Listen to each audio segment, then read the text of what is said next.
Welcome back to Reading Bear. Today, we will take a look at some new revenge stories. And if you enjoyed my content, please don't forget to subscribe to my channel and post some bear emojis in the comments. Let's go! The first one is titled, "Be Condescending to Me Because You Couldn't Get the Girl?" Enjoy getting fined $40,000. This happened about 5 years ago. Necessary to note that I'm not in the US, so details might not align with American military practices. I am a woman and my country has a mandatory military conscription policy for males, and men generally enter the service once they finish high school or tertiary education before university.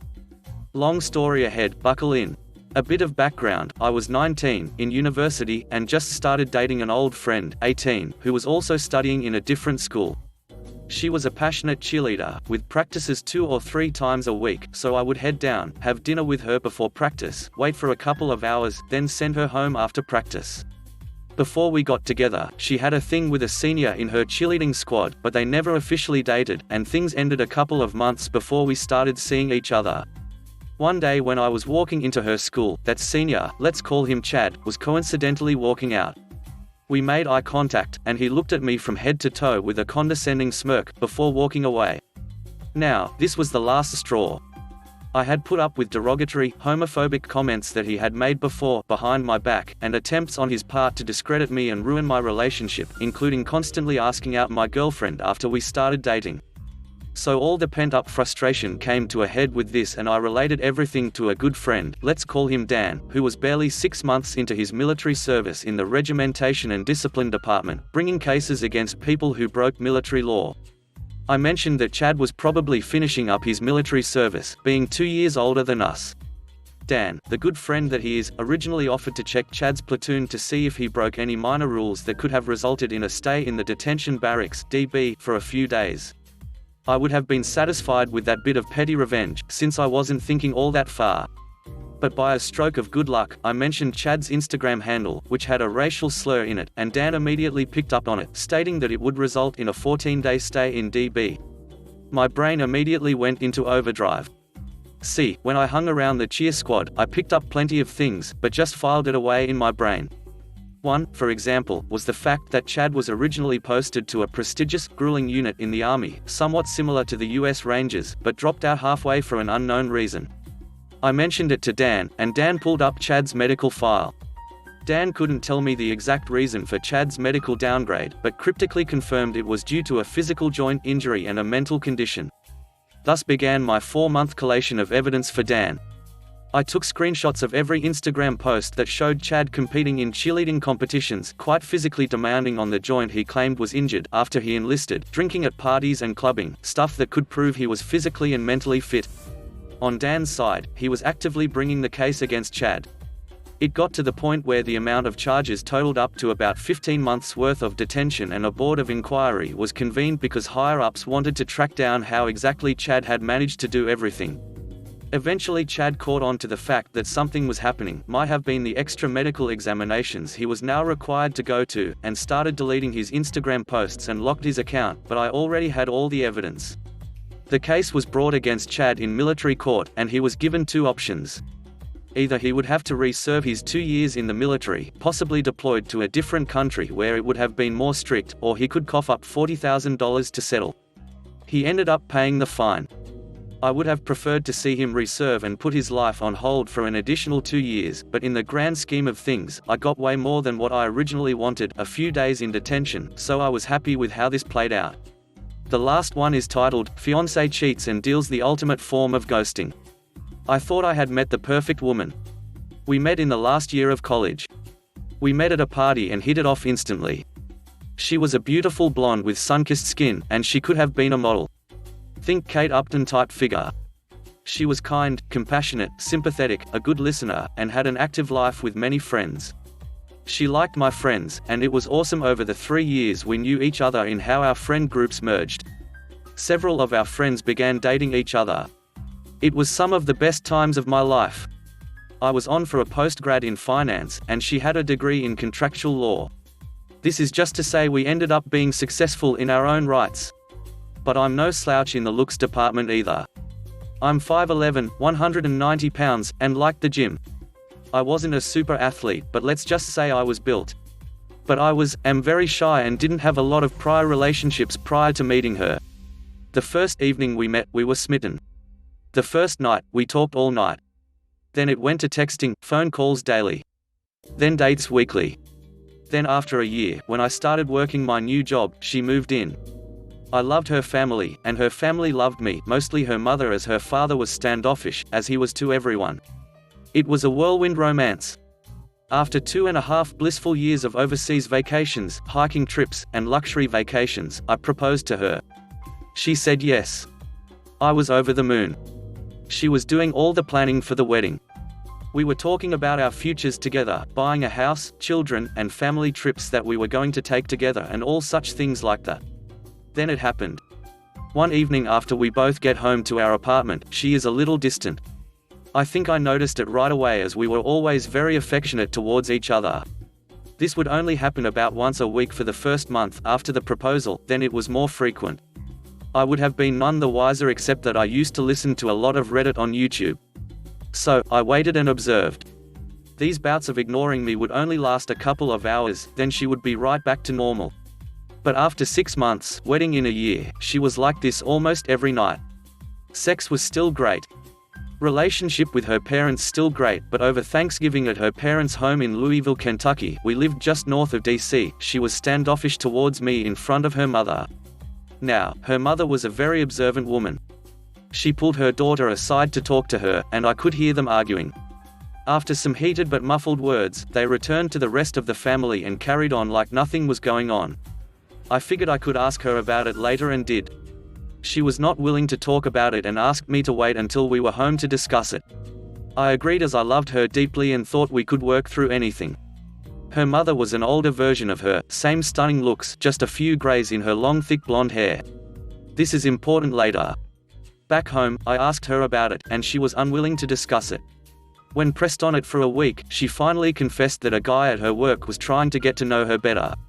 She wanted to be forthcoming, so she showed me her phone, and as I looked through it, I noticed that all the texts that would have happened during the times she was withdrawing from me were removed. There was nothing untoward in the texts. But I did go into her phone settings and turned on her locator on her phone, as we shared the same phone plan. And I honestly thought it would make me see that she was not doing anything wrong. Was I wrong? That second weekend after Thanksgiving, she had a company Christmas party. I had planned on going but came down with food poisoning and had to back out. She had her girlfriend pick her from our apartment, as they planned on drinking a lot. We had planned on going out all night, so I told her to have a blast, and I would see her in the morning. So, as I'm puking my guts out and barely able to get off the toilet for more than 30 minutes, I grabbed my phone and watched her location. First, it was a restaurant, then the venue of the company party, then a bar. None of this alarmed me until I saw her phone stop in a downtown hotel. At this point, I was miserable in more ways than 3. Projectile vomiting out my butt, mouth, and now soul. I finally fell asleep due to sheer exhaustion at 2 a.m. At 7 a.m., I awoke and saw she was still at the hotel. At noon, she finally comes home, and I am on the mend. She loves me up, and I asked her about the previous night without mentioning anything about knowing her locations. She talks about the restaurant, party, the bar, but then says she went to her girlfriend's house to crash for the evening. First lie. For the next 3 months, she has to start working later and later, 3 to 4 days a week. As I start asking her about it, she becomes more and more defensive. I talked to her mum one evening when my fiancé didn't come home until late. I asked her mum about the Thanksgiving conversation, and she admitted to me that she thought her daughter might be stepping out of our relationship because of how she read her body language. She also said that her daughter was being more and more distant with her in their weekly texting conversations. With all this speculation that was going on in my mind, I kept it to myself. 2 weeks later at work, I ended up getting a new project at my company that was going to require me to fly to the Midwest Monday through Friday for the next 5 weeks, starting in 2 weeks. It came with an increase in salary, and as I broke the news to my fiancée, she was delighted for me. I didn't think, though, that she was excited for the same reasons I was. So, I went online and ordered 4 motion-activated spy cameras for my apartment. I put one in the living room entry area, one in the kitchen, one in our bedroom, and one looking down our hallway. They were very small and connected to the internet via a hidden network, so they couldn't be spotted on the Wi-Fi network. I secured the cams with a password and waited. On my first week out, she had girlfriends over the first 2 nights and never worked late once. The third night, a guy came over. I was enraged. I'm sitting there in my hotel room screaming at the monitor and calling her every name in the book. Then they went all the way, first on the couch, then in our bed. She bent for ways for him that I didn't know were possible. What was the worst was as I am watching them get it on, I call her to see how her day went. She hears her phone ringing and holds her hand up for him to stop doing her from behind and answers the call. I ask why she is breathing heavy and said she was at the gym working out. As soon as the call is over she goes right back to doing the dirty. When I got home Friday evening, I ignored her and went right to bed, and early Saturday got up and went cycling. I was so upset that I didn't even realize that I biked over 50 miles from our apartment. The furthest I had biked before was 30 miles. But that day, I went 105.6 miles. Getting back absolutely exhausted me. I showered. Then she and I went out that evening and had fun with our friends and had a lot to drink. Is it breakup sex when the one you're going to break up with is oblivious? I was bursting inside. Heartbreak, anger, rage, feelings of betrayal all swirled around in my heart and mind. She, who used to be so attentive, was oblivious to all this. It hurt so much because I loved her so much. I finally confided in one of our mutual friends, and he told me that they all knew about it for months.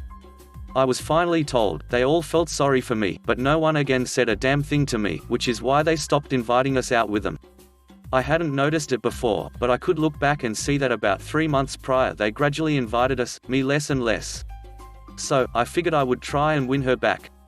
The next weekend, I planned the entire weekend as a complete weekend of spoiling her in every way.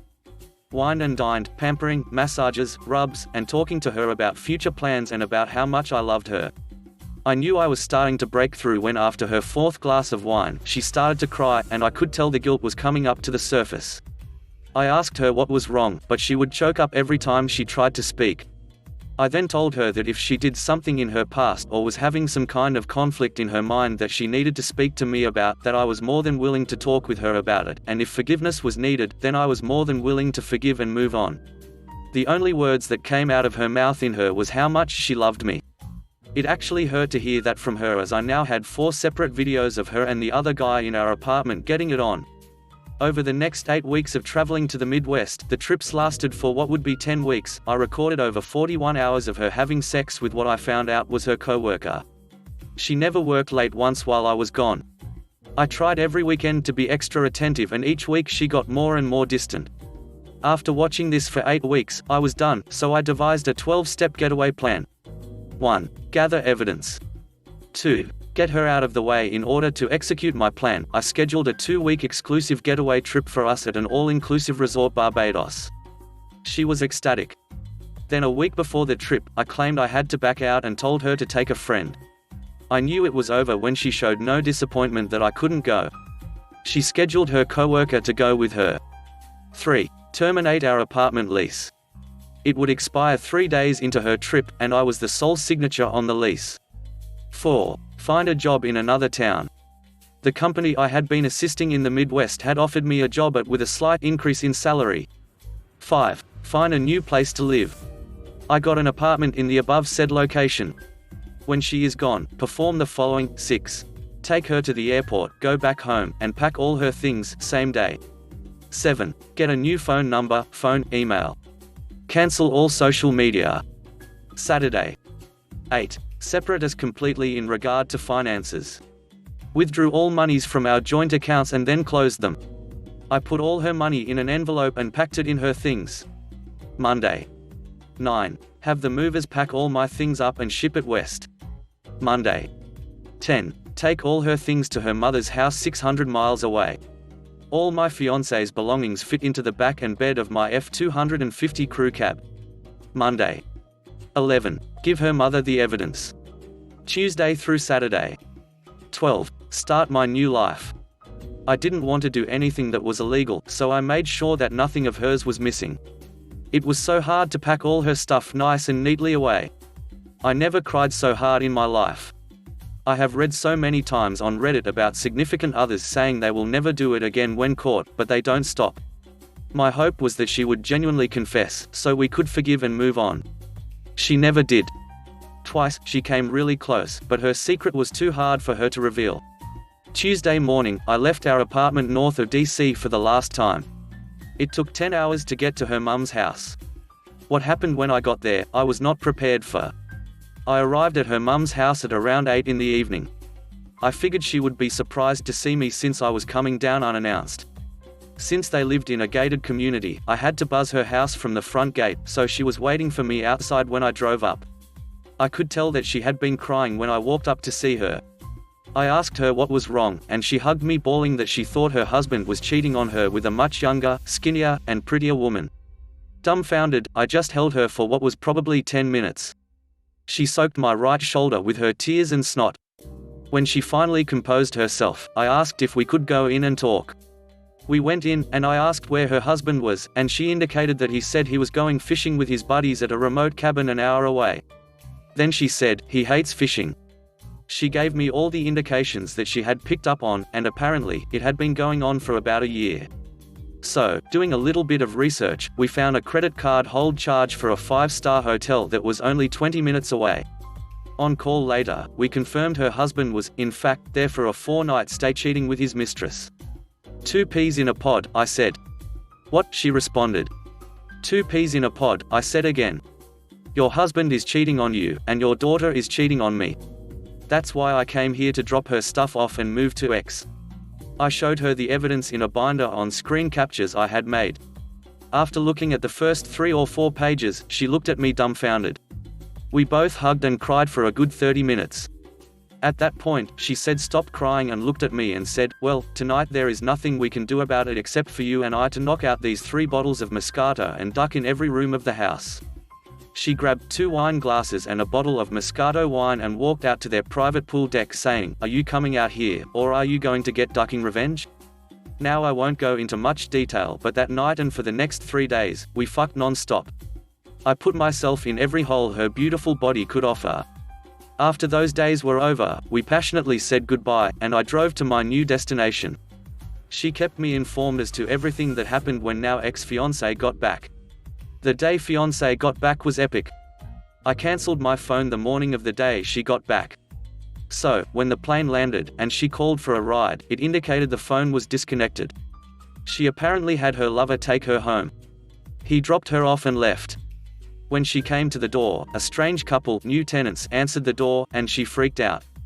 I can't tell you how many times she tried to call me because again the number was no longer valid. She went to her girlfriend's to stay for a time as her coworker was already married. When she called her mum in a panic, her mum told her that I had come down and dropped off all her things and mentioned that all her monies were down there as well, 600 miles away. Her mum didn't tell her that she had ducked me more in 3 days than fiancé and I had in the last 6 months. But she did tell her that she knew that she was cheating on me, and I said I had found a new job, place to stay, and a new career far away from her and all the friends we had, and that her mother was separating from her father due to infidelity. Apparently she cried for days and took a week off of work. But alas, she found comfort in the arms of her married lover. Her mum never let her know where I was at. I had completely cut off that part of my life. The only link I had to that old life was fiancé's mum. And she has kept our secret to this day. Fiancé was ghosted the mosted. Update, here is a little bit of the aftermath that happened. As for the timing of the events that let me leave her, a lot of it was extremely fortunate timing for the lease ending, the job search success, and the phone plan ending. Things could have gone down much differently had any of those things been different. Aftermath, my ex-fiancé's mother, EFM, kept in touch with me for several months afterwards since we had a mutual loss of relationships and shared in revenge of sorts against our significant others. However, neither of our respective significant others found out what happened between EFM and I. EFM eventually came out to see me after 7 months in my new location. But much to many of you guys' disappointment, we only talked. We both actually regretted what we had done together but acknowledged that it was in the past and in the heat of the moment, days of heat and moments. She said that her daughter knew that she, EFM, knew where I was and was very upset that she would not divulge my location. EFM asked if she could tell ex-fiancé where I was and give her a way to contact me. But I asked that she not tell her as I was in my new life. EFM and I talked extensively about the possibility of her and her significant other staying together and work it out. EFM said her husband was extremely remorseful and came clean on everything. EFM said it was a lot to take in and had asked him what he was going to do to earn back her trust. He gave her all his digital passwords and let her see everything he had ever done to hurt their marriage. EFM ended up being very angry but recognized that he was actually trying to repair the marriage. EFM said her forgiveness to him would come in time, but the trust would take longer. What caused him to snap back into reality was that she confronted him about the affair and showed him the evidence of what his daughter had done to me. Also, EFM was an amazing woman in every way imaginable. She also stated that if he went outside the marriage, then she would be allowed to do so again. He picked up on the "again" phrase and asked her what she meant. She told him that as soon as she found out he was cheating that she ducked the first eligible guy she found. He was devastated. EFM said they cried a lot and agreed to separate for a short time to give each other time to articulate their thoughts and see if they both wanted to fight for the marriage. Eventually, they went to marriage counseling and are still together as of May 2020. As for ex-fiancé, well, she was devastated by what I had done to her. When she finally went to her parents to gather her things, she was shown the evidence of the affair and was extremely embarrassed. EFM had to edit the binder so that when her father saw it, he would not see pictures a father should not see of his daughter. Regardless, ex-fiancé was crushed. She did not find out that her mother had my contact information until months later.